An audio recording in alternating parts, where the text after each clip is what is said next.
কাবা ঘরের গেলাফ ধরে কানলেও আপনি আমাকে যে মিথ্যা অপবাদটা দিয়েছেন এটা মাফ হবে না যতক্ষণ না আমি মাফ করছি।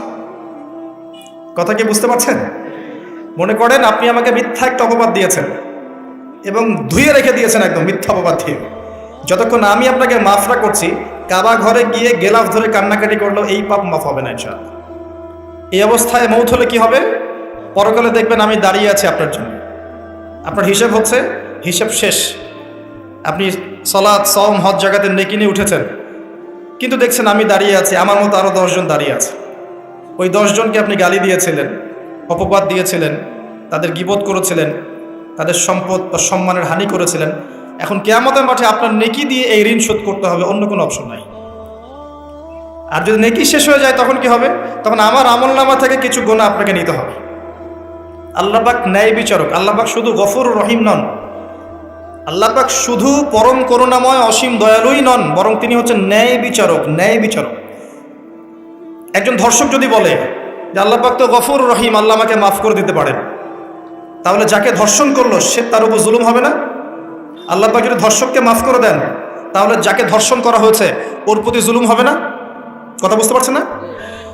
মনে করেন আপনি নাউজুবিল্লাহ কারো সম্পদ আত্মসাৎ করেছেন, এখন আল্লাহ যদি আপনাকে মাফ করে দেন, তাহলে এই যে যার সম্পদ আপনি আত্মসাৎ করেছেন এর উপরে জুলুম করা হচ্ছে না?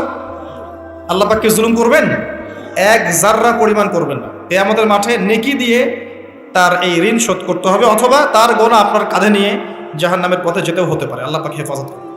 কাউকে অপবাদ দিয়েছি, কারো সম্মানহানি করেছি, কাউকে মিথ্যা অপবাদ দিয়েছি, কারো প্রতি হিংসা করেছি, বিদ্বেষ রেখেছি, কারো সম্পদ আত্মসাৎ করেছি, কারো জিনিস চুরি করেছি, ছিনতাই করেছি বা ডাকাতি করেছি, বা কারো সম্পদ আত্মসাৎ করে নিজের পেটে ভরেছি, প্রতিবেশীর জমি মেরে দিয়েছি, ওই 2 প্রতিবেশী চাষের জমি জোর করে জবরদখল করেছি।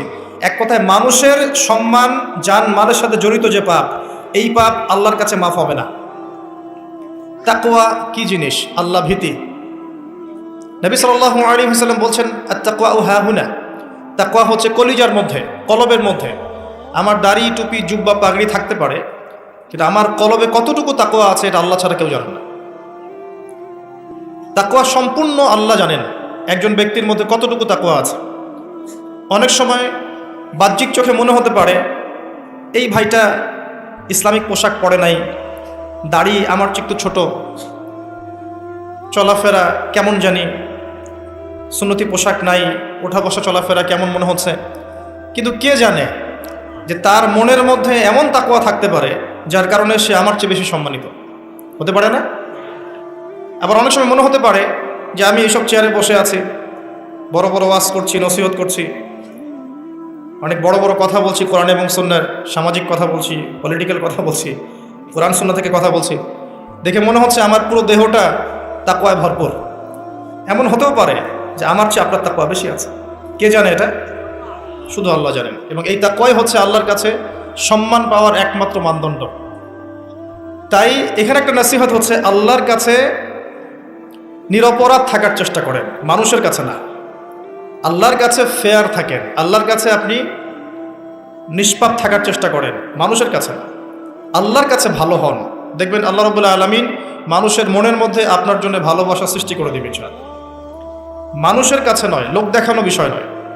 লোক দেখানো বিষয়টাকে রিয়া বলা হয়, এটা একটা গোপন শিরক। তাকওয়াই একমাত্র মানদণ্ড যা আল্লাহর কাছে সম্মানের মানদণ্ড হিসেবে গৃহীত। বংশ, ভাষা, দেশ বা জাতি বা বর্ণ, রক্ত, এগুলো তাকওয়ার মানদণ্ড নয়, এগুলো আল্লাহর কাছে সম্মানের মানদণ্ড নয়। এটা আগে ভালো করে আমাদেরকে বুঝতে হবে। আর সেই ব্যক্তি মুত্তাকি নিঃসন্দেহে যে আল্লাহকে ভয় করে, আল্লাহর আদেশগুলোকে মেনে চলে, আল্লাহর নিষেধগুলোকে বর্জন করে, নবী সাল্লাল্লাহু আলাইহি ওয়াসাল্লামের তরিকা মতো চলে, কোরআন এবং সুন্নাহর আলোকে জীবন গড়ে, ইনশাআল্লাহ আমরা বলতে পারি এই ব্যক্তি মুত্তাকি। তারপরেও এই ব্যক্তি চূড়ান্তভাবে জান্নাতে যাবে কি যাবে না, এই কথা আল্লাহ ছাড়া কেউ বলতে পারেন? পারেন।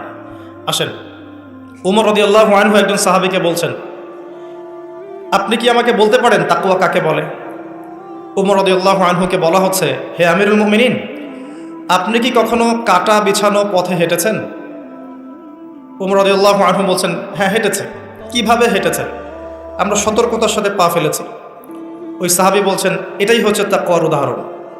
জীবনে চলার পথে আপনার সামনে শিরিকের টোপ থাকতে পারে, বেদায়াতের টোপ থাকতে পারে, হারাম রিজিকের টোপ থাকতে পারে, জেনার টোপ থাকতে পারে, সুদের টোপ থাকতে পারে, অনেক রকম টোপ কাটা আপনার পথে থাকতে পারে।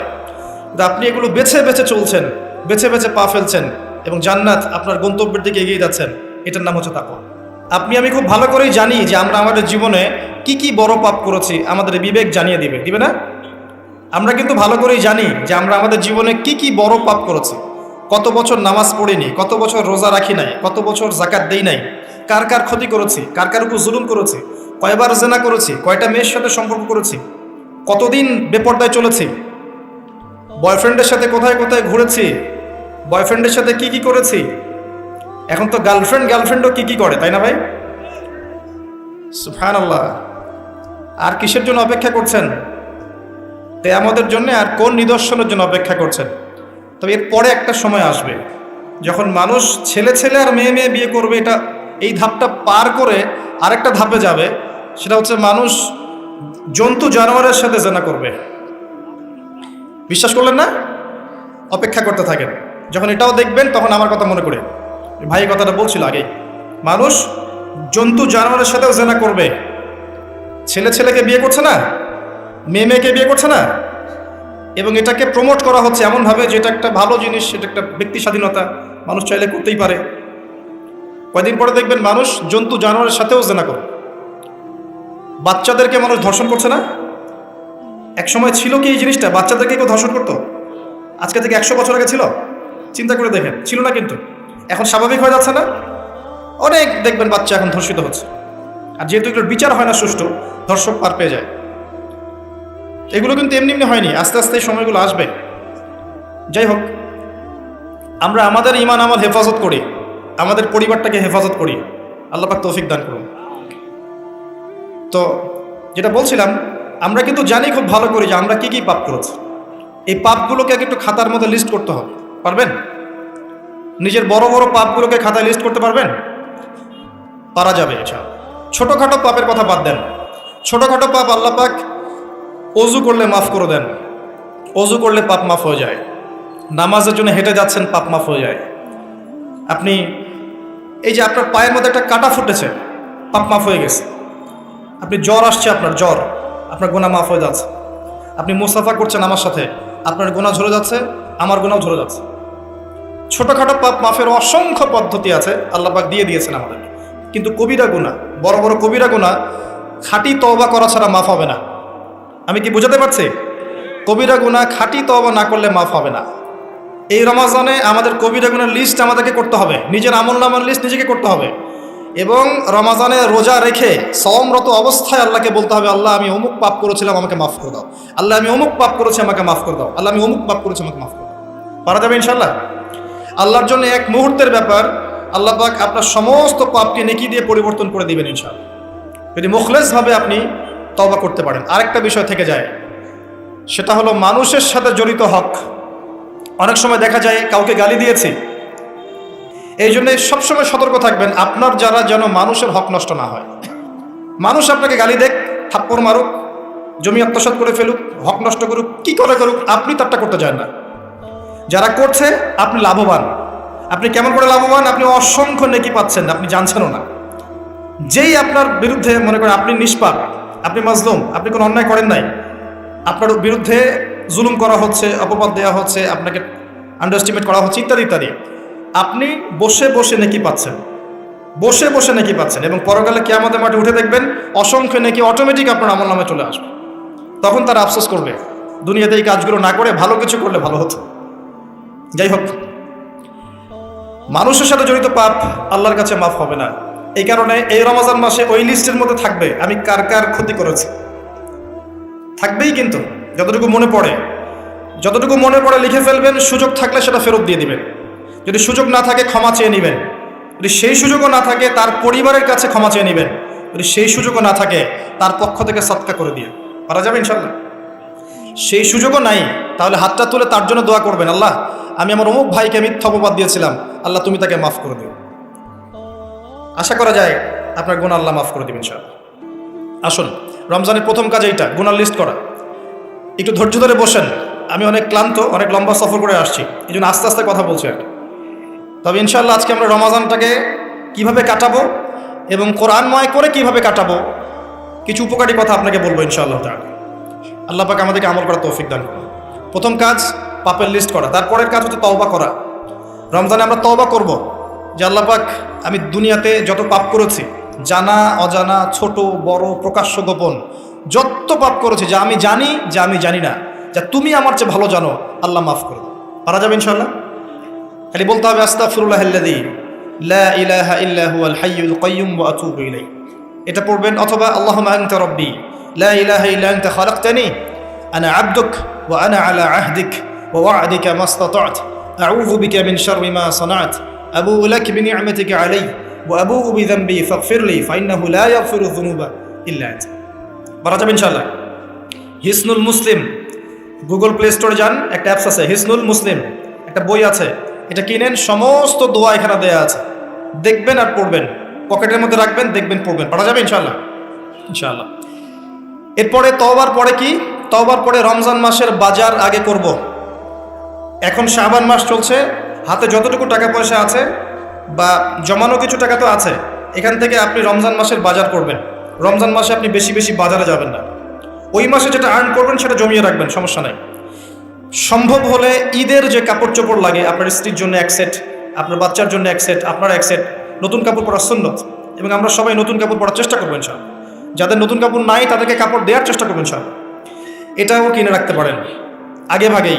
রমজান মাসে আপনি বাজারে সময় দিবেন না, দুনিয়ার কাজে বেশি ব্যস্ত হবেন, এটা একটা টার্গেট। এরপর আপনি রমজান মাসে একটা প্রজেক্ট হাতে নেবেন যে আমার মতো বহু মুসলিম সমাজে আছে যাদের পুরো মাস চলার মতো টাকা পয়সা নাই, আছে না? সামাজিকভাবে হোক, মাদ্রাসার উদ্যোগে হোক বা রাষ্ট্রীয়ভাবে হোক, যেভাবে হোক, এই গরিব মানুষদের লিস্ট করে বাসায় বাসায় এক মাসের, অন্তত এক মাসের বাজার খরচ পৌঁছে দেওয়ার চেষ্টা করতে হবে। পারবেন? পারবেন না? এক মাসের বাজার কত টাকা লাগে? 2000, 3000। নিত্য প্রয়োজনীয় কথা বলছি, সব তো দিতে পারবেন না। 2-3 হাজার, 4 হাজার, এর মধ্যে সে চাল পাবে, ডাল পাবে, ছোলা বুট পাবে, তেল পাবে। বাই দ্য ওয়ে, তেলের দাম যে এখন কত আমি তো জানি না, আমি অবশ্য বাজারে যাই না, আমি জানি না দাম কত। তবে একটা ফেসবুক স্ক্রল করতে গিয়ে একটা ভিডিও আসলো, দেখলাম যে দেখে খুব হাসি বের হলো আর কি, যে বাড়ির গিন্নি সে কড়াই ধরে আছে, আর বাড়ির কর্তা ওই তেলের বোতলটাকে তালা দিয়ে লক করে রেখেছে আর কি। তো গিন্নি এসে বলছে আজকে রান্না করবো, তেল দাও। সে উঠলো, উঠে লক খুললো, লক খুলে যে কৌটাটা আছে, যে কৌটার মুখটাতে এক কর্ক তেল ঢেলে এই আপনার কড়াইতে দিল, যে এটা দিয়ে আজকে চালাও। তো আল্লাহ পাক আমাদের এক শ্রেণীর অসৎ ব্যবসায়ীদেরকে হেদায়েত করুক, যারা কৃত্রিম সংকট তৈরি করে জিনিসপত্রের দাম বাড়ায়। আল্লাহ পাক এদেরকে হেদায়েত করুক, কঠিন শাস্তির আওতায় আনা উচিত। যদি এটা ওমর রাদিয়াল্লাহু আনহুর শাসন হতো, দেখতেন শাস্তি কাকে বলে, প্রকাশ্যে শাস্তি দিত তারা। যদি এটা ওমর রাদিয়াল্লাহু আনহুর যুগ হতো, তাহলে দেখতেন শাস্তি কাকে বলে। ওমর ইবনুল খাত্তাব রাদিয়াল্লাহু আনহুর একজন ছেলে একটা অন্যায় করেছিল, সম্ভবত তিনি মদ পান করেছিলেন, সম্ভবত। কাজী দোররা দিচ্ছে 80 বেত্রাঘাত, দোররা আস্তে আস্তে দিয়েছে, আমিরুল মুমিনিনের ছেলে, জোরে মারা যাবে না। ওমর রাদিয়াল্লাহু আনহু নিজে উঠে গিয়ে সেই দোররা হাতে নিয়ে নিজে পিটানো শুরু করলেন। দোররা মারা শেষ হওয়ার আগেই ছেলে ডেড, স্পট ডেড। কথা কি বুঝতে পারছেন? এবার ছেলেকে দাফন করলেন, দাফন করে বাকি দোররা যে কয়টা বাকি ছিল, এই বাকি দোররাগুলো তার কবরের উপরে মারছে। মারার পরে আল্লাহকে বলছে, আল্লাহ আমাকে মাফ করে দিও, হয়তো আমি ন্যায় বিচার করতে পারলাম না। আমি কি বুঝাতে পারছি ভাই? এটা তার শাসন। এরকম শাসন আবার আসবে ইনশাআল্লাহ, মনে করবেন না যে আসবে না। যা দেখছেন সব কিছু থাকবে না, এগুলোর কিছুই থাকবে না। যেটা বলছি, বাজার করে ফেলেন এবং প্রজেক্ট নেবেন। যারা দরিদ্র দুস্থ, এদের পরিবারে আমরা পার পরিবার একটা করে প্যাকেজ পাঠিয়ে দেব, যেখানে নিত্য প্রয়োজনীয় দ্রব্য থাকবে, তারাও যেন রমজান মাসে খেয়ে পরে বাঁচতে পারে। পারা যাবে ইনশাআল্লাহ? চেষ্টা করেন, আল্লাহ পাক আপনার রিজিকে বরকত দিবে ইনশাআল্লাহ। একটা হাদিসে আছে যে বান্দা যতক্ষণ অন্য ভাইয়ের সাহায্যে থাকে, আল্লাহ ততক্ষণ ওই বান্দার সাহায্যে থাকে। আর একজন মুসলিম ভাইয়ের প্রয়োজন পূরণ করতে যাওয়া, খালি হেঁটে হেঁটে যাওয়া, এটা মসজিদে নববীতে বসে 12 বছর ইতিকাফ করার চেয়ে বেশি নেকির কাজ। এগুলো আমরা হয়তো বুঝি না, মনে করি তার সাথে যাব, আমার তো সময় নষ্ট হচ্ছে। আপনি 12 বছর ইতিকাফের নেকি পাচ্ছেন, তাও যে কোনো মসজিদে না, নববী মসজিদ। সুবহানাল্লাহ। রমজানে আর কি করবেন? কম খাবেন, সেহরি আর ইফতারে বেশি খাবেন না, এবং 2টা তরকারি দিয়ে যদি খাবার হয়ে যায় 10টা তরকারি করার কোনো দরকার নেই। আপনিও দুনিয়ার কাছে বেশি ব্যস্ত হবেন না, বাড়ির মা বোনদেরকেও ব্যস্ত রাখবেন না, তাদেরকেও দিন শেখার সুযোগ দিবেন। রমজান মাসে তারা অল্প রান্না করবে, একবার রান্না করবে, 3 বেলা খেয়ে নেবেন গরম করে।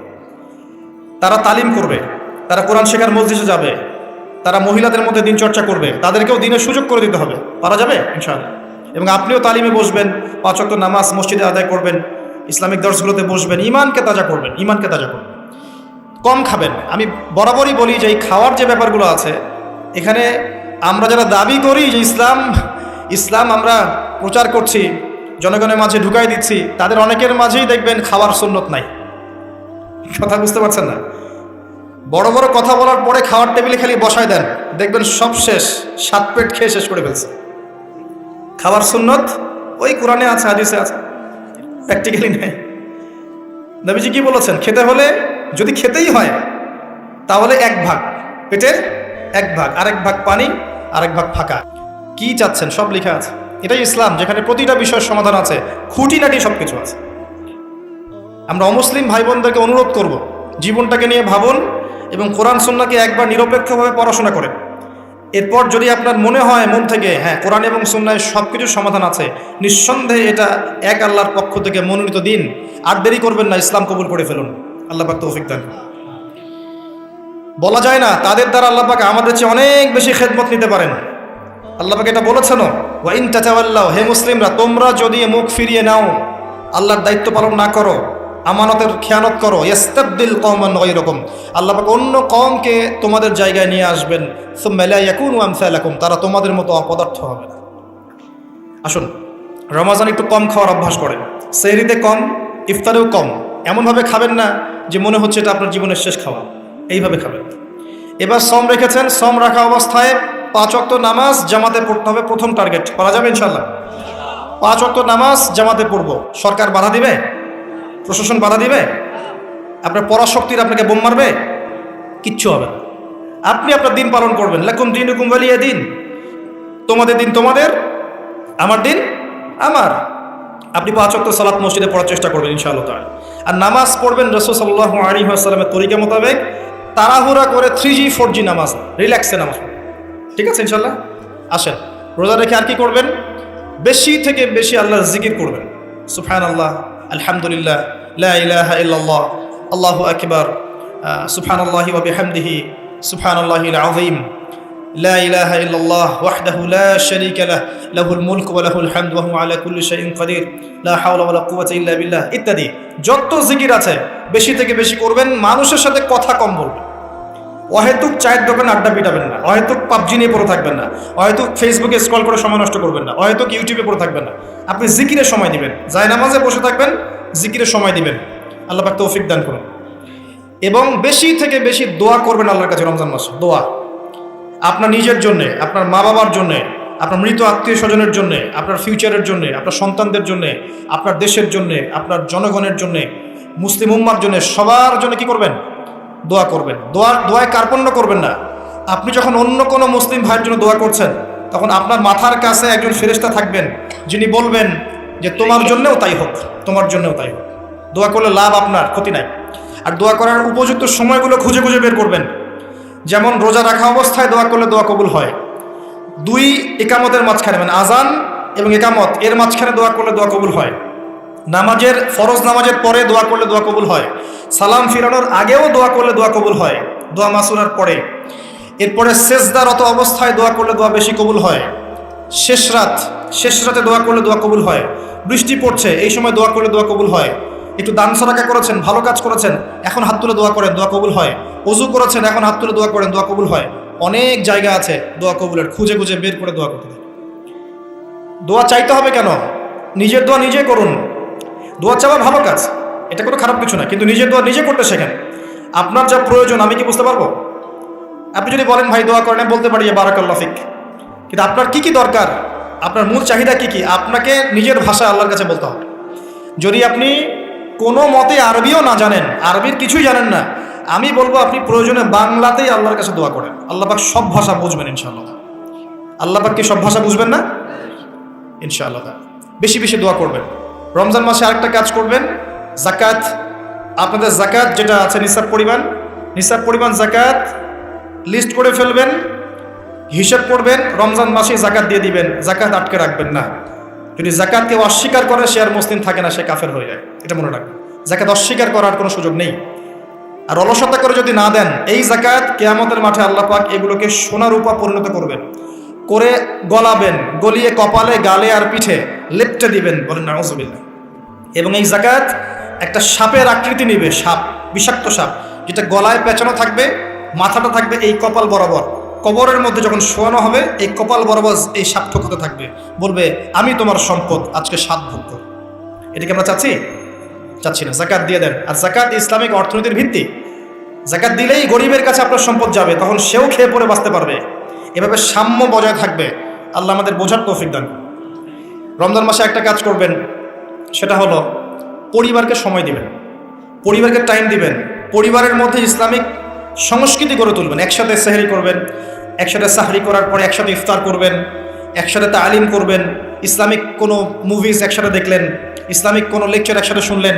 মানে ইসলামকে এনজয় করবেন পরিবারকে নিয়ে, সাথে করে নিয়ে। বাচ্চা কাচ্চারা দেখবে ছোটবেলায় আমরা বাবাদের সাথে এটা করেছিলাম, ওইটা করেছিলাম। ইফতার বানাচ্ছেন বাসায়, বাচ্চাদেরকে ইনভলভ করবেন, বাচ্চাদেরকে রোজা রাখতে উৎসাহিত করবেন, ওদেরকে নবীদের গল্প শোনাবেন, ইসলামিক কালচারে বড় করবেন। দেখবেন পরিবারের মধ্যে শান্তি রহমত নেমে আসবেন। পারা যাবে ইনশাআল্লাহ। রমজান মাসে আরও একটা কাজ করবেন, সাদাকাতুল ফিতর দিয়ে দিবেন। এটা সম্পর্কে আলেম ওলামারা আপনাদেরকে বলবে খুতবা ইনশাআল্লাহ, আমি আগেই বলে রাখলাম, সাদাকাতুল ফিতর দিয়ে দিবেন। রমজান মাসে আরেকটা ইম্পর্টেন্ট কাজ আছে, সেটা হলো যে আমাদের সমাজে অনেক এতিম থাকে, বিধবা থাকে, নিঃস্ব অসহায় মানুষ থাকে। এই মানুষগুলোর পাশে দাঁড়ানোর চেষ্টা করবেন, বেশি থেকে বেশি দান সাদাকা করবেন। যতটুকু সামর্থ্য আল্লাহ দিয়েছেন আপনি বেশি থেকে বেশি দান সাদাকা করবেন। এভাবে ইনশাআল্লাহ আপনি রমজানটাকে উপলব্ধি করতে পারবেন, এনজয় করতে পারবেন। আপনার সালাতের মাধ্যমে, আপনার সিয়াম রাখার মাধ্যমে, দোয়া করার মাধ্যমে, জিকির করার মধ্য দিয়ে, পরিবারের সাথে এনজয় করার মধ্য দিয়ে দেখবেন আপনি আত্মশুদ্ধি অর্জন করতে পারছেন। আরেকটা কাজ, রাতের বেলা তারাবির সালাত, রাতের বেলা তারাবি মসজিদে জামাতে পড়ার চেষ্টা করবেন। এবং সবচেয়ে সুললিত কণ্ঠে যিনি তেলাওয়াত করতে পারেন তাকে ইমাম বানাবেন। নামাজটা এনজয় করা যায় যেন।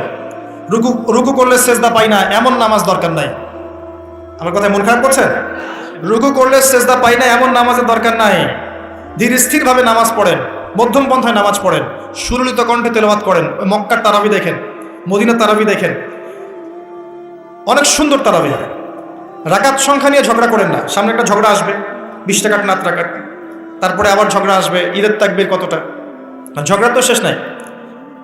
আস্তে আস্তে আস্তে আস্তে ইসলামের বিরোধী শক্তি যারা, তারা বিশ্বের নেতৃত্বে দেওয়ার আসনে চলে গেছে। আর আমরা আপোষে এই মারামারি, কাটাকাটি, ঝগড়া নিয়ে পড়ে আছে। বিশ্বাস করছেন? এই হচ্ছে বাস্তবতা। কে কার গীবত করবে, কে কাকে অপবাদ দিবে, কে কার উন্নতি দেখে টেনে নামাবে, কে কাকে হিংসা করবে, কোন দলকে কাদা ছড়াছড়ি করবে, কোন আলেমকে, কোন বক্তাকে, এগুলো চলছে সমাজে। আর ইখতিলাফি মাসআলাগুলোকে নিয়ে আমরা এতটা সময় নষ্ট করেছি, এই সময়ে ইসরায়েল 70 বছর এগিয়ে গেছে। কথা বুঝতে পারেন না মনে হয়। সামনে দেখেন কি হয়, সামনে সে বিশ্বকে নেতৃত্ব দিবে, দেখে নিয়েন। ও মুসলিমদের নাকের ডগার উপর বসে সারা বিশ্বকে নেতৃত্ব দিবে। মুসলিমরা কিচ্ছু করতে পারবে না যতক্ষণ না ইমাম মাহদী আসছেন, তার আগ পর্যন্ত। ইল্লা মাশাআল্লাহ। যদি আল্লাহ পাক কিছু বান্দাকে খাস করে নেন সেটা আলাদা বিষয়। মানে এখনো এই পৃথিবীতে এমন কিছু বান্দা আছে যারা কশ্চিনকালেও জালেমের সামনে মাথা নত করবে না, যারা হকের উপর থাকবে, যারা ইসলামের বিরোধী শক্তিকে ছাড় দিবে না, এমন বান্দাও পৃথিবীতে আছে। তাদের কথা ভিন্ন। বেশিরভাগ মুসলিমই লাহুম কুলুবুন লা ইয়াফকাহুনা বিহা, এরকম পর্যায়ে পড়ছে। হৃদয় আছে, উপলব্ধি করে না, চোখ আছে দেখে না, কান আছে শোনে না। এগুলোর ইখতিলাফ বাদ দিয়ে আপনি স্থিরভাবে নামাজের রাকাত সংখ্যা না, আপনি কোয়ালিটি বাড়াবেন। নামাজটা কত সুন্দর হচ্ছে এটা ফ্যাক্ট। এবং তারাবির নামাজটাকে এনজয় করেন। খতম হবে কোরআন, আমরা কোরআনকে এনজয় করবো ইনশাআল্লাহ। এরপরেও শেষ রাত্রে আপনি চেষ্টা করেন নিজে ওঠার জন্য পরিবারের লোকজনকে ওঠানো, আসো 2 রাকাত নামাজ পড়ি, আসো 4 রাকাত নামাজ পড়ি। সেহরি করার 1 ঘন্টা আগে ওঠা যাবে না? সেহরি করার 1টা ঘন্টা আগে উঠলেই কিন্তু আমি মিনিমাম 5-6 রাকাত, 8 রাকাত, 10 রাকাত নামাজ পড়তে পারবো। 2 রাকাত তো পারবো কমসে কম। 2 রাকাত পড়ে একটু তাসবিহ তাহলিল করে, একটু কোরআন তেলাওয়াত করে আল্লাহর কাছে হাত তুলে দোয়া করা যাবে না? ওই সময় আল্লাহ পাক প্রথম আসমানে নেমে আসেন, সুবহানাল্লাহ। এসে বলেন, কে আমাকে ডাকবে, আমি তার ডাকে সাড়া দিব। কে আছে আমার কাছে কিছু চাইবে, আমি তোমার চাওয়া পূরণ করব। কে আছো আমার কাছে ক্ষমা চাইবে, আমি তোমাকে ক্ষমা করে দেব। আল্লাহ পাক ফজর পর্যন্ত এটা বলতে থাকে। রমাদানের আর দুইটা কাজ, এক হচ্ছে লাইলাতুল কদর তালাশ করবেন। আর লাইলাতুল কদর তালাশ করতে হলে শেষ দশকটা ইতিকাফ করার চেষ্টা করুন। ইতিকাফ করতে পারলে আপনি লাইলাতুল কদর পেয়ে যাবেন ইনশাআল্লাহ। স্পেসিফিকলি বলা নাই 27 রমজানই লাইলাতুল কদর হবে, স্পেসিফিকলি বলার সুযোগ নাই, মিস হতে পারে। নবীজি বলেছেন শেষ দশকের বেজর রাত 21, 23, 25, 27, 29 যে কোনো একটা রাত লাইলাতুল কদর হবে। এক রাত ইবাদত করবেন, সারা হাজার হাজার মাস ইবাদত করার নেকি পেয়ে যাবেন ইনশাআল্লাহ তাআলা। এই রাতে দোয়া করলে দোয়া কবুল হয়ে যায়। আল্লাহ পাক আমাদেরকে লাইলাতুল কদর পাওয়ার তৌফিক দান করুন, ইতিকাফ করার তৌফিক দান করুন। আমি আরেকটা কাজ যেখান থেকে আমি আসবো, কোরআনময় রমাদানে, রমজান মাসে সবচেয়ে বড় যে কাজটা, এটা দিয়ে শেষ করছি, শোনেন, এখানে একটু সময় নিব, আমি একটু ধৈর্য ধরেন। রমজান মাসের সবচেয়ে বড় কাজ এবং রমজান মাস যে কারণে মহামান্বিত বা মহিমান্বিত, শব্দটা হয়তো আমি ভুল বলেছি, তো সেটা হচ্ছে আল কোরআনুল কারীম। রমজান মাস সেই মাস যেই মাসে কোরআন নাজিল করা হয়েছে। কি কারণে রমজান মাসে এত ফজিলতময়? প্রশ্নটা কি একটা যৌক্তিক প্রশ্ন না? শাবান মাসে কেন এত কিছু নয়, রজব মাসে নয় কেন, রমজান মাসেই কেন? উত্তর একটা উত্তর, যে শাহরু রমাদানাল্লাযী উনজিলা ফীহিল কোরআন। রমজান সেই মাস যেই মাসে আমি কোরআন নাজিল করেছি। কি জন্য নাজিল করেছেন আল্লাহ পাক? হুদাল লিন্নাস, এটা মানব জাতির জন্য হেদায়েত, ওয়া বাইয়িনাতিন মিনাল হুদা, এবং এটা সুস্পষ্ট একটা প্রমাণ, ওয়াল ফুরকান, এবং সত্য মিথ্যার মানদণ্ড, ইলা আখিরিল আয়াত। সূরা কদরে আল্লাহ বলছেন ইন্না আনজালনাহু ফি লাইলাতুল কদর, আমি লাইলাতুল কদরে কোরআন নাজিল করেছি। আর কদর কোন মাসে? শাবানে না রজবে না রমজানে? তাহলে রমজান মাসে কোরআন নাজিল হয়েছে, প্রমাণ হলো। রমজান মাসে আল্লাহ পাক কোরআন নাজিল করেছেন কোথায়? এবার আপনাকে দেখাচ্ছি। এই যে আইয়ামে জাহেলিয়াতে। কোথায়? আইয়ামে জাহেলিয়াতে, যখন একটা যুগের মধ্যে শিরক আছে, সুদ আছে, ঘরে ঘরে শিরক, ঘরে ঘরে সুদ, ঘরে ঘরে মাদক, ঘরে ঘরে মেয়েদের অবমাননা এবং গোত্রীয় হানাহানি, কাটাকাটি, মারামারি, জেনা, ব্যভিচার ভর্তি একটা সমাজের মধ্যে। এখানে রমজান মাসে লাইলাতুল কদরে আল্লাহ কোরআন নাজিল করছেন। কথা কি বুঝতে পারছেন? এবার এই মাসটাকে আল্লাহ পাক সম্মানিত করে দিলেন। তাহলে রমজান মাসের মূল কাজটা কি? কোরআনকে সময় দেয়া। এই মাসের মূল বিষয়টা কি? আল কোরআন। এখন আসেন, এই জাহেলি যুগে কোরআন নাজিল হলো মাত্র 23 বছর পর। কত বছর? মাত্র 23 বছর কোরআন অনুযায়ী চলার পরে দেখা গেল ওই জাহেলি যুগের মধ্যে কোনো শিরক নাই, ওই জাহেলি যুগের মধ্যে কোনো সুদ নাই, ওই জাহেলি যুগের মধ্যে কোনো নারীর অবমাননা নাই, ওই জাহেলি যুগের মধ্যে কোনো রকমের মাদক নাই, এই জাহেলি যুগের মধ্যে, ওই জাহেলি যুগের কোনো গোত্রীয় হানাহানি নাই, সবাই ভাই ভাই হয়ে গেছে। সুবহানাল্লাহ। কত বছর? 23 বছর। কিভাবে চলেছেন? এই আল্লাহর কিতাব আল কোরআনুল কারীম, এর শিক্ষা এবং এর ব্যাখ্যা সুন্নাহ, এটাকে ফলো করে চলা হয়েছে 23 বছর, মাত্র 23 বছর। এখন সেই আল্লাহ কি নাই? সেই নবী নাই? নবী জীবিত না থাকলেও তার সুন্নাহ নেই, এবং সেই কিতাব আমাদের মাঝখানে নাই? সবই আছে। সেই আল্লাহ থাকেন, সেই নবীর সুন্নাহ থাকে, এবং সেই কিতাব আমাদের মাঝে থাকে, তাহলে আমাদের জাহিলিয়াতগুলো দূর করা সম্ভব না? কি করবেন রমজান মাসে কোরআনকে? আপনি জেনেছেন রমাদান মাস কোরআনের মাস, এই মাসটাকে আপনি কিভাবে মূল্যায়ন করবেন? আমি কয়েকটা ক্লাসিফিকেশন বলছি, লিসেন, এই জায়গাটা একটু ভালো করে শোনেন। 1 নাম্বার, বিভিন্ন শ্রেণীর মানুষ থাকে। এক শ্রেণীর মানুষ আছে আমাদের সমাজে যারা আলিফ বা তা মোটেই জানে না। আছে? আছে? এমন অনেক মানুষ আছে, এদের সংখ্যা কিন্তু কম না, প্রচুর মানুষ যারা আলিফ বা তা উচ্চারণ করতে পারে, কোরআন বিশুদ্ধ করে একটা আলহামদুলিল্লাহি রাব্বিল আলামিন এটা পড়তে পারে না, বানান করে করে পড়তে পারে না। আছে না? এক কথায় বিশুদ্ধ তেলাওয়াত করতে পারে না, এমন মানুষের সংখ্যা কম না বেশি? প্রচুর। তাদের জন্য এই রমজানের টার্গেট হচ্ছে তাদেরকে এই রমজানের মধ্যেই কোরআন তেলাওয়াত করা শিখতে হবে। এতটুকু পারবেন? পারবেন না? ভয় পাচ্ছেন? রমজান 1 মাস সময় লাগার কথা না, আপনার 20 দিন সময় লাগবে কোরআন তেলাওয়াত শিখতে ইনশাআল্লাহ। বিশ্বাস হচ্ছে না? হয়তো আপনি দ্রুত গতিতে পড়তে পারবেন না, কিন্তু পড়তে পারবেন। আপনি মদ, মাখরাজ, তাজবিদগুলো শিখতে পারবেন। এখন আপনার জন্য টার্গেট যারা কোরআন মোটেই তেলাওয়াত করতে পারেন না, এই মাসে 1 মাসের মধ্যে আপনি কোরআন তেলাওয়াত করা শিখবেন, এটাই আপনার টার্গেট। পারবেন? মনে রাখবেন, নবী সাল্লাল্লাহু আলাইহি ওয়াসাল্লাম বলেছেন ইকরাউল কোরআন, তোমরা কোরআন তেলাওয়াত করো। ফাইন্নাহু ইয়াতি ইয়াউমাল কিয়ামা শাফিআন লিআসহাবিহি, কোরআন কিয়ামতের দিন তার পাঠকারীর জন্য সুপারিশকারী হবে ইনশাআল্লাহ। খায়রুকুম মান তাআল্লামাল কুরআন ওয়া আল্লামা, তোমাদের মধ্যে সেই ব্যক্তি শ্রেষ্ঠ বা উত্তম যে নিজে কোরআন শেখে অন্যকে শেখায়। আরও হাদিস এসেছে, নবী সাল্লাল্লাহু আলাইহি ওয়াসাল্লাম বলেছেন আল্লাযী ইয়াকরাউল কুরআন ওয়া হুয়া মাহিরুম বিহ, যে ব্যক্তি কোরআন তেলাওয়াত করে এবং তার উপরে দক্ষ হয়, মা'আস সাফারাতিল কিরামিল বাররা, সেই ব্যক্তি সম্মানিত ফেরেশতাদের সাথে হাসর করবে ইনশাআল্লাহ। ওয়াল্লাযী ইয়াকরাউল কুরআন ওয়া ইয়াতাতা'উ ফিহি, আর যে ব্যক্তি কোরআন তেলাওয়াত করে কিন্তু করতে গিয়ে আটকে যায়, ওয়া হুয়া আলাইহি শাক, এটা তার জন্য কষ্টকর হয়, ফালাহু আজরান, তার জন্য ডাবল পুরস্কার আছে। একটা হাদিসে, তিরমিজির হাদিসে নবীজি বলেছেন যে মান করা হারফাম মিন কিতাবিল্লাহি ফালাহু হাসানা, যে ব্যক্তি একটা হরফ পড়বে আল্লাহর কিতাবের, আলিফ লাম মিম, লা আকুলু আলিফ লাম মিম হারফুন, নবীজি বলছেন আমি বলছি না যে আলিফ লাম মিম তিনটা মিলে একটা হরফ, বাল আলিফুন হরফ, লামুন হরফ, মিমুন হরফ, আলিফ একটা হরফ, লাম একটা হরফ, মিম একটা হরফ, প্রত্যেকটা হরফে তার 10টা করে নেকি হবে ইনশাআল্লাহ। আল হাসানাতু বিআশরি আমসালিহা, একটা নেকিকে 10 দিয়ে গুণ করা হবে। আর রমজান মাসে যে কোনো নেক আমল 70 গুণ বাড়িয়ে দেওয়া হয়। আল্লাহ চাইলে 700 গুণ বাড়াতে পারেন, আল্লাহ চাইলে অপরিসীম বাড়াতে পারেন। আল্লাহ পাক কবুল করুন। তিলাওয়াত করবেন, তিলাওয়াত শিখবেন। তো যাদের কোরআন তেলাওয়াত করার যোগ্যতা নেই, এই মাসে কি টার্গেট দিলাম ভাই? এই মাসে আপনি ন্যূনতম টার্গেট জাস্ট কোরআন তেলাওয়াত শিখবেন, পারবেন ইনশাআল্লাহ। অনেকের মধ্যে কনফিউশন আছে না, আমারটা হচ্ছে কি হচ্ছে না, আছে না, সঠিক হচ্ছে কি হচ্ছে না। আপনিও এই টার্গেটে থাকেন, আপনি এই মাসে কোরআন আবার তেলাওয়াত করা শিখবেন। কীভাবে শিখবেন? মাদ্রাসায় কোর্স করানো হবে, আপনি মাদ্রাসায় যাবেন। অনলাইনে যদি কোর্স করায় কেউ, অনলাইনে কোর্স করবেন, অথবা বাসায় একটা আরবি শিক্ষক নেবেন, অথবা মসজিদ ভিত্তিক এই মাসব্যাপী কোরআন শিক্ষার কার্যক্রম চালু করবেন। করা যাবে ইনশাআল্লাহ। এটা উচিত রাষ্ট্র থেকে চালু করে দেয়া, মাসব্যাপী কোরআন শিক্ষার কার্যক্রম। এটা করতে পারলে সবচেয়ে ভালো হতো, এদেশ থেকে যত মহামারীর ভাইরাস সব চলে যেত। বিশ্বাস করেন না? কোরআনের বরকতে সব বিপদ আপদ কেটে যেতে পারে। সূরা বনী ইসরাঈল আল্লাহ পাক বলেছেন যে ওয়াইদা ক্বরা'তাল কুরআন, হে নবী আপনি যখন কোরআন তেলাওয়াত করবেন বা করেন, জাআলনা বাইনাকা ওয়া বাইনাল্লাযীনা লা ইউমিনুনা বিল আখিরাহ হিজাবাম মাসতুরা, যখন আপনি কোরআন তেলাওয়াত করেন তখন আপনার এবং ওই জগৎ, যেই জগৎটা আল্লাহ এবং পরকালে বিশ্বাস করে না, এদের মাঝখানে, মানে ইমানদার এবং এর শত্রুদের মাঝখানে আমি আল্লাহ একটা অদৃশ্য পর্দা স্থাপন করে দিয়েছি। ওই দিক থেকে কোনো ক্ষতি আপনাকে স্পর্শ করতে পারবে না। যাই হোক, এটা আপনাদের টার্গেট। 2 নাম্বার, দ্বিতীয় শ্রেণীর মানুষ যারা কোরআন মাশাআল্লাহ তেলাওয়াত করতে জানেন এবং আপনার কনফিডেন্স আছে। এখানে একটা কথা বলতে ভুলে গিয়েছিলাম যে আপনাকে শয়তান 3 ভাবে বিভ্রান্ত করতে পারে। একটা হচ্ছে শয়তান কিন্তু আপনাকে বোঝাতে পারে যে আপনি অনেক জানেন, আপনার জানার দরকার নাই, এটা শয়তান আপনাকে বোঝাতে পারে। 2 নম্বর বোঝাতে পারে যে আপনার দ্বারা হবে না, আপনি পারবেন না। আমার কথাটা মনে রাখেন।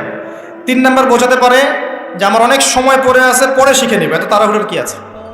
এই 3টা অস্ত্র শয়তানের বড় বড়। আরেকটা অস্ত্র আছে 4 নম্বর, সেটা হলো শিখতে গিয়ে দেখবেন শয়তান ওয়াসওয়াসা দিবে, এই টিচার ভালো না, ওস্তাদ ভালো না।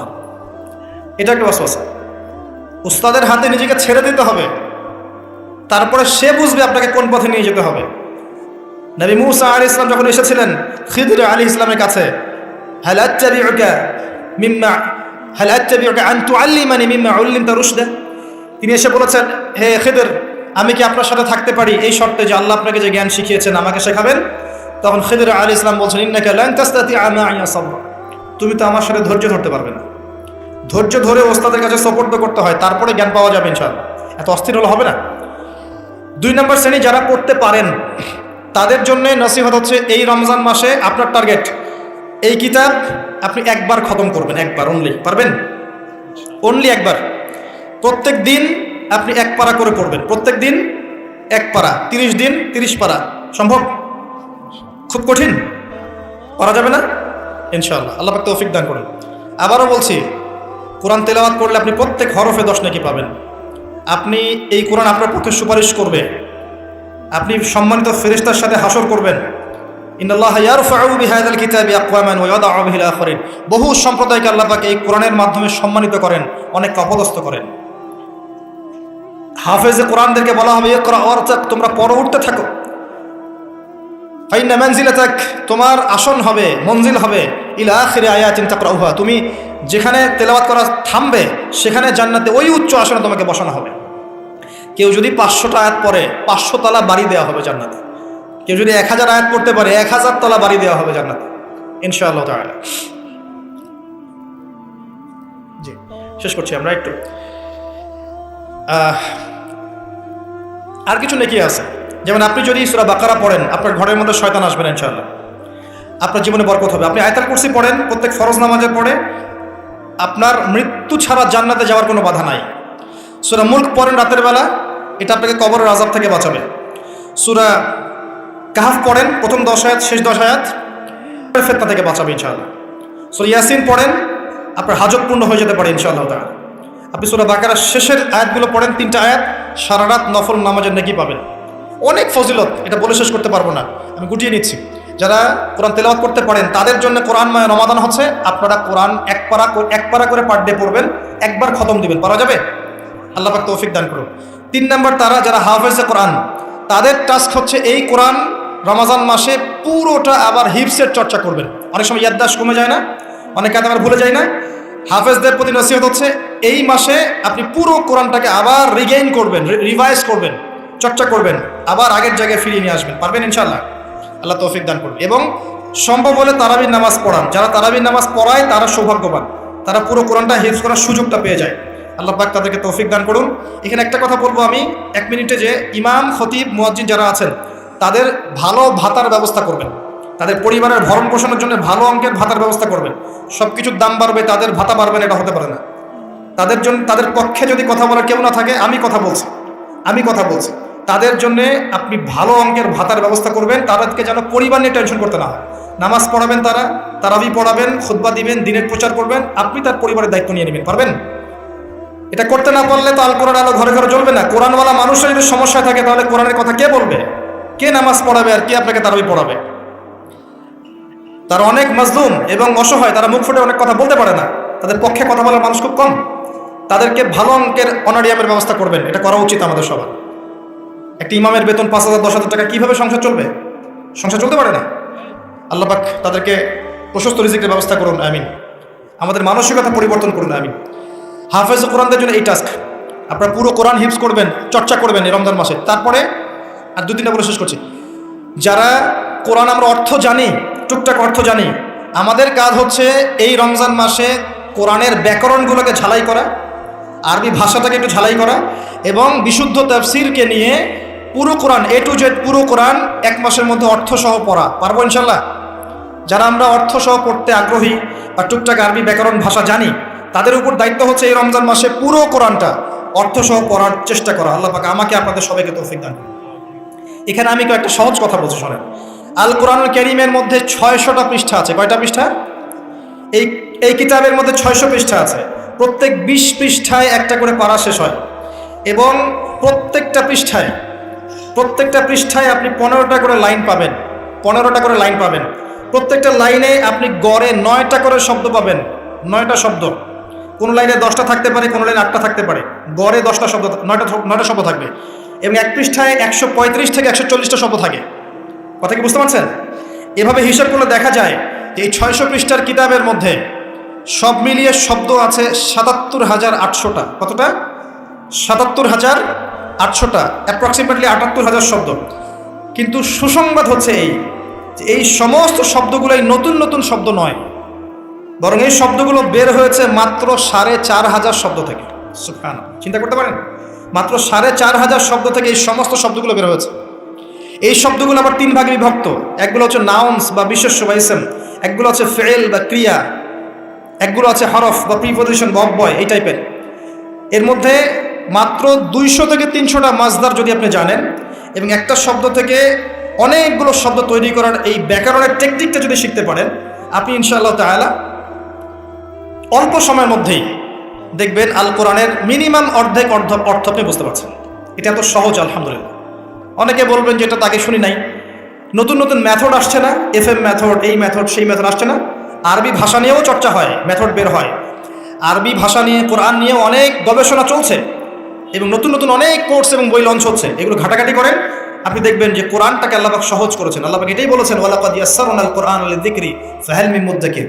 কোরআনকে আমি বোঝার জন্য সহজ করেছি, কেউ কি আছো উপদেশ গ্রহণকারী? আপনি এই ব্যাকরণগুলো শেখেন। আমি একটা ওয়েবসাইটের নাম বলে দিচ্ছি, www.understandquran.com। দেখেন, এখানে সব ভিডিওসগুলো দেওয়া আছে। সময় নেই, খালি দেখেন। ইংরেজি ভাষায় দেওয়া আছে, উর্দু ভাষায় দেওয়া আছে, আপনি বুঝবেন। সহজ উর্দু, সহজ ইংরেজি, আপনি পারবেন ইনশাআল্লাহ তাআলা। একটু সময় দেন, 6টা মাস, 1টা বছর সময় দেন, আপনি ইনশাল্লাহ আল কোরআনের মিনিমাম 60 থেকে 70% অর্থ করতে পারবেন ইনশাআল্লাহ তাআলা।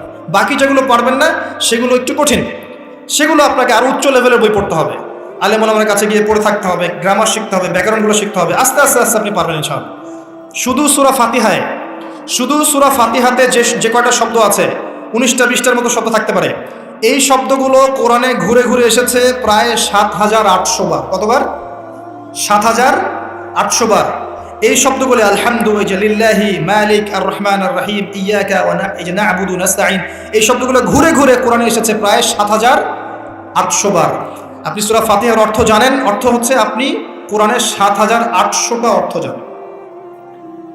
মজা করে শেখেন, এনজয় করে শেখেন, দেখবেন অনেক কোর্স আছে, এগুলো ঘাটেন, আলেম ওলামার কাছে যান, কম্বাইন্ড করেন, চর্চা করেন, আপনি পারবেন ইনশাআল্লাহ। পারবেন এটা হতে পারেন, আপনি পারবেন, আপনার দ্বারাই হবে ইনশাআল্লাহ তাআলা। আল্লাহ পাক কবুল করুন। তাই যারা আমরা টুকটাক আরবি ব্যাকরণ শিখতে পারি বা জানি বা চর্চা করি, তাদের উচিত রমজান মাসে এটাকে চর্চা করা এবং শুরু থেকে শেষ পর্যন্ত অর্থটা পড়া। যেটা আপনার কাছে বিশুদ্ধ তাফসির মনে হয়, হোক মারিফুল কোরআন বা ইবনে কাসির বা জালালাইন, যেটা আপনার কাছে ভালো লাগে সেটা নেন, বা একাধিক তাফসির নেন, প্রতিদিন এক পারা করে আপনি অর্থ পড়ার চেষ্টা করেন। ইনশাআল্লাহ এক মাসে একবার কোরআনের অর্থ পড়া যাবে ইনশাআল্লাহ তাআলা। আল্লাহ পাক আমাদের সবাইকে আল কোরআন অর্থ বোঝার তৌফিক দান করুন, আমিন। এরপরে আমরা কোরআনের আদেশ এবং নিষেধগুলোকে রমজান মাসে মানব। সমস্ত কোরআনের আদেশ মানার চেষ্টা করব। নামাজ হোক, রোজা হোক, হজ জাকাত হোক, আপনার সত্য কথা বলা, পিতামাতার খিদমত করা, প্রতিবেশীর হক, সমস্ত সৎ বিষয়গুলো আমরা করার চেষ্টা করব ইনশাআল্লাহ তাআলা। একই সাথে কোরআনে যত নিষেধ করা আছে, যত হারাম নিষেধ করা আছে, শিরক করো না, বেদাত করো না, হারাম খেও না, চুরি করো না, সুদ খেও না, জেনা করো না ইত্যাদি, এগুলো ছেড়ে দেবো ইনশাআল্লাহ। আল্লাহ পাক তৌফিক দান করুন। এবং সর্বশেষ কথা, এই রমজান মাসকে কোরআনময় করতে হলে কোরআনের দাওয়াত আমাদের সবার ঘরে ঘরে পৌঁছাতে হবে। কোরআনের দাওয়াত কিভাবে ঘরে ঘরে পৌঁছাবেন সেটার ফিকির আপনারা করেন।